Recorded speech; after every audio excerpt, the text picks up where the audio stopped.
isang lalaki na pumatay ng 42 na kababaihan. Hindi siya gumamit ng kutsilyo. Hindi din siya gumamit ng barel. Mas malala pa doon. Ang ginamit niya ay ang isip ng mga biktima niya. Pinaniwala niya sila na para gumanda, para may magmahal sa kanila, at para yumaman, kailangan nilang ilibing ang kanilang sarili. At isa-isa sila ginawa yon. Yung akala nilang ikakaganda nila at ng buhay nila, yun pala ang katapusan nila. Ipinanganak si Ahmad Suraji noong January 10, 1949 sa Medan, North Sumatra, Indonesia. Pero mula pa lang sa simula, hindi na normal ang buhay niya. Bata pa lang, punong-puno na ng pagkawala, gulo, at kakaibang obsesyon. Ang tatay niya, hindi lang simpleng tao. Isa siyang cattle breeder at isang dukun, isang shaman. Pero 7 buwan pa lang si Ahmad, namatay na ang tatay niya. Isang pagkawala na hindi niya kailanman naintindihan. Pero malalim ang iniwang bakas. Sa edad na 12, dito nagsimulang lumalim ang kakaiba niyang interes. Naobses siya sa mga black magic books na iniwan ng kanyang ama. Habang ang ibang bata ay naglalaro, siya naman abala sa pag-aaral ng dilim o dark magic. Gusto niyang sundan ang yapak ng ama niya. Hindi lang bilang anak, kundi bilang isang spiritual figure sa komunidad. At nung bata siya, tinawag siyang Nasib Kelewang. Galing ito sa isang insidente kung saan nahulog siya sa balon, pero nakaligtas. Nasib, ibig sabihin kapalaran, at ang Kelewang, isang uri ng machete. Parang simula pa lang may kakaibang tadhana ng nakaabang sa kanya. Habang lumalaki si Suraji, lalo siyang nagiging magulo. Madalas siyang tumakas sa bahay. At hindi rin maayos ang relasyon niya sa kanyang ina. Kilalang kilala siya sa pakikipagsuntukan parate. At maaga pa lang, kita na ang tendency niya sa karahasan at pagnanakaw.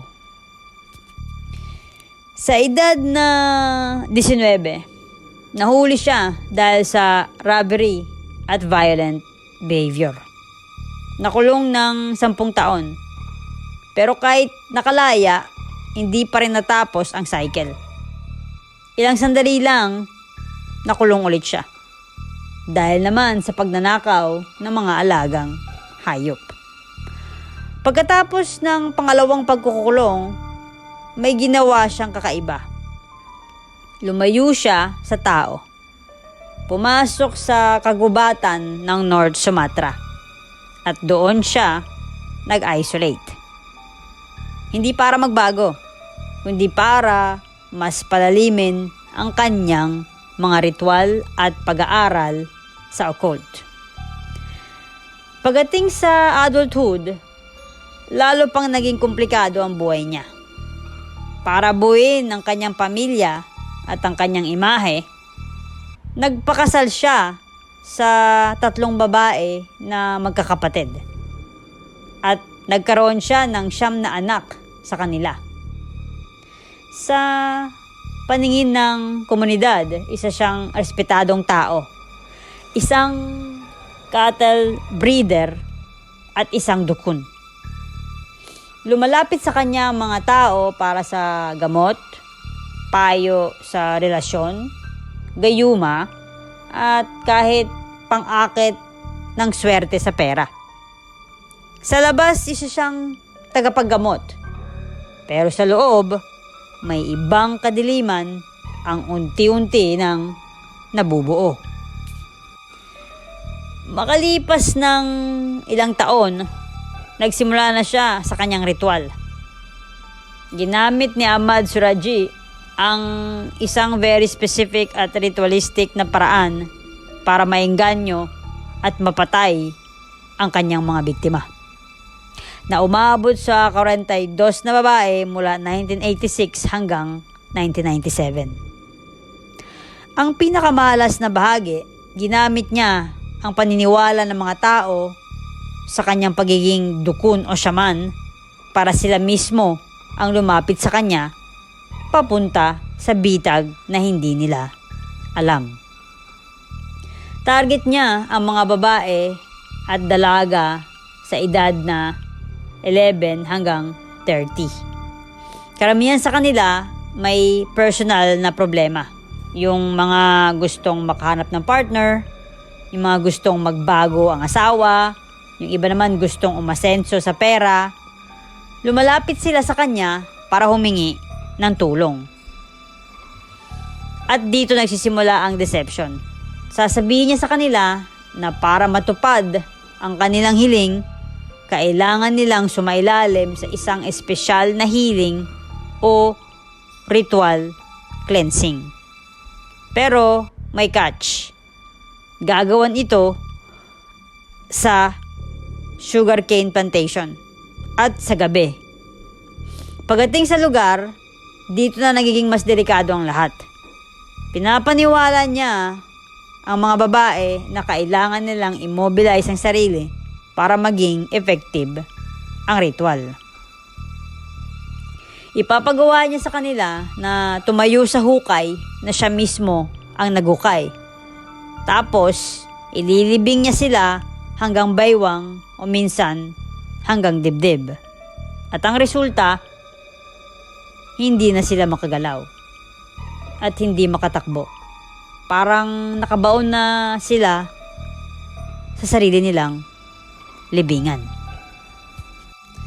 Kapag nakalubog na ang biktima, doon na niya isasagawa ang pagpatay. Sasakalin niya ang babae gamit ng kanyang kamay o cable. Minsan naman, ilalagay pa niya ang ulo ng biktima sa kanyang mga hita habang ginagawa ito. At pagkatapos mamatay ng biktima, may ginagawa siyang mas lalong disturbing. Sinasabi na iniinom o sinisip-sip niya ang laway ng bangkay. Para sa kanya, hindi ito basta-basta. Naniniwala siya na kailangan niya itong gawin base sa utos ng spirit ng kanyang ama sa panaginip. Para makuha ang invisibility at ultimate mystical power, tinatawag niyang Sakti Mandraguna. Ang paningin niya, ritual ito. Pero sa realidad, isang maingat na ginagamit na panlilinlang para pumatay. Pagkatapos ng pagpatay, hindi doon natatapos ang ritual. Kasama ang kanyang mga asawa, ipagpapatuloy nila ang proseso pero may malinaw na spiritual intent.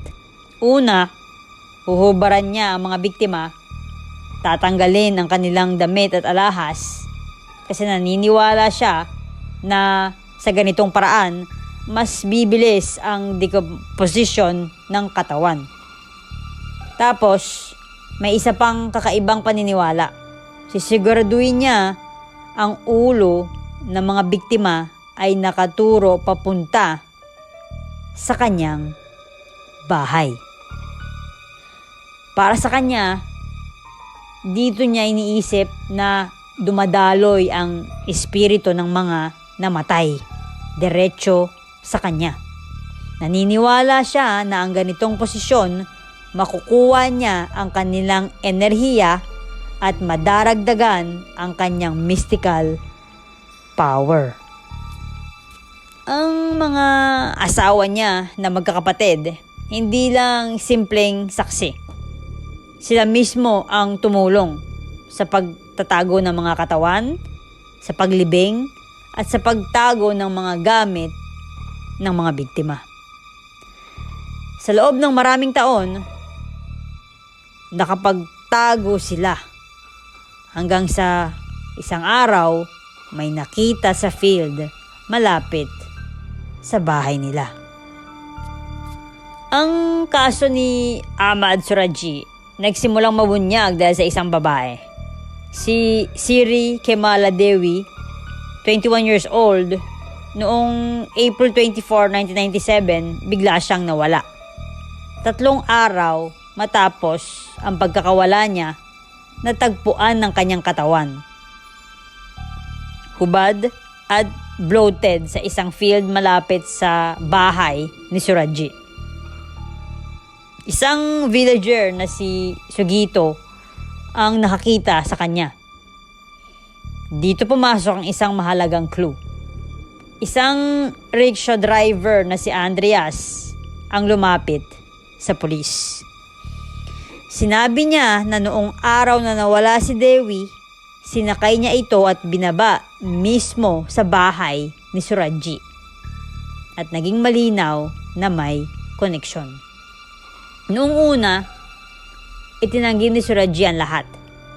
Pero nung halughugin ng pulis ang bahay niya, natagpuan ang mga damit at gamit ni Dewi. Yung handbag, yung suot niya, at bracelet. Doon siya inaresto noong April 30, 1997. Habang iniimbestigahan, napansin ng mga pulis ang isang pattern. Parang may red thread na nagdudugtong sa maraming missing persons reports sa loob ng isang dekada. Lahat papunta sa kanya. Sa matinding interogasyon, umamin si Suraji sa pagpatay kay Dewi. At dito na nagsimula ang mas malalim na katotohanan. Isinawalat niya ang mga libingan sa sugarcane plantation, kung saan nakabaon ang dose-dosenang bangkay. Nang hukayin ng mga otoridad ang lugar, nakakita sila ng 41 pang bangkay ng mga babae at dalaga. Karamihan sa kanila, sobrang decomposed na at hindi na makilala. Kabuuan, umabot sa 42 victims ang napatunayan. At sa kanyang sariling pag-amin, plano niya sanang pumatay daw ng 70 pang babae para makumpleto ang kanyang ritual. Pero natigil siya, hindi dahil nagbago siya, kundi dahil naaresto siya bago pa niya maabot ang target niya. Sa puntong ito, hindi na ito simpleng krimen. Isa itong malinaw na halimbawa ng isang taong nawala sa realidad at hinayaan ng delusion, belief at power hunger na kontrolin ang kanyang buhay. Nagsimula ang paglilitis kay Suraji noong December 11, 1997. May 363-page indictment. Napakabigat ng kaso. Sa kabila nito, nanatili niyang itinanggi ang lahat. Sabi niya, pinilit lang daw siyang umamin. At ang confession niya ay nakuha raw sa pamamagitan ng torture. Pero hindi kinagat ng korte ang depensa niya. Noong April 27, 1998, isang panel ng 3 hukom ang nagdesisyon. Guilty siya ng 42 counts of premeditated murder. At ang hatol ay death penalty by firing squad. Matapos ang ilang appeals at pagtanggi ng clemency request mula sa President ng Indonesia, isinagawa ang kanyang execution noong July 10, 2008. Sa ganitong klaseng kaso, hindi lang ito simpleng krimen. Isa itong halimbawa ng kombinasyon ng trauma, distorted belief system, at unchecked power. Si Ahmad Suraji ay lumaki na may maagang pagkawala ng ama, exposure sa occult sa murang edad, unstable environment, history ng violence, incarceration at isolation. Kapag ang isang tao ay walang healthy guidance habang lumalaki, nagiging vulnerable ang isip niya sa delusyon at extreme belief systems. Dito pumapasok ang black magic sa maling konteksto. Hindi dahil sa magic mismo ang problema, kundi kung paano ito ginagamit ng isang taong may wrapped mindset. Kapag ang isip ng tao ay puno ng unresolved trauma, may obsession sa control at power, kulang sa empathy at self-awareness, nagiging delusional ang interpretation niya ng reality. Ang rituals na ginagawa niya, hindi ito tunay na spirituality. Ito ay projection ng kanyang sariling inner darkness. At tinakpan niya ng paniniwala na may supernatural authority siya. Kasi real spirituality is not about harm. Ang tunay na spirituality, may compassion, may humility, may respect sa free will ng ibang tao, at ginagamit ang gifts to heal, guide, and uplift. Maraming totoong spiritual practitioners out there na ginagamit ang kanilang intuition, energy awareness, at gifts para makatulong, not to control or manipulate. Ang danger sa storya na to, hindi sa spirituality mismo, kundi sa unhealed mind, belief in power, at lack of moral grounding. Kapag pinagsama mo yan, nagiging delusyon na may justification at doon nagiging mapanganib. Hindi lahat ng paniniwala ay tama just because it feels powerful. At hindi lahat ng ritual ay spiritual just because it looks sacred. Kung isang bagay ay nakakasakit, nanamantala, at naglilimit ng free will ng ibang tao, hindi yun tunay na spiritual path. Ang tunay na laban ng tao ay hindi laban ng ibang tao, kundi laban sa sariling trauma, ego, insecurities, at unresolved pain. Kasi kung hindi mo hinaharap ang sarili mong sugat, kahit anong power pa ang hawakan mo, maaari itong maging dahilan ng sariling pagbagsak. Kaya heal the mind, ground your beliefs in truth and ethics, at huwag ihalo ang delusyon sa spirituality.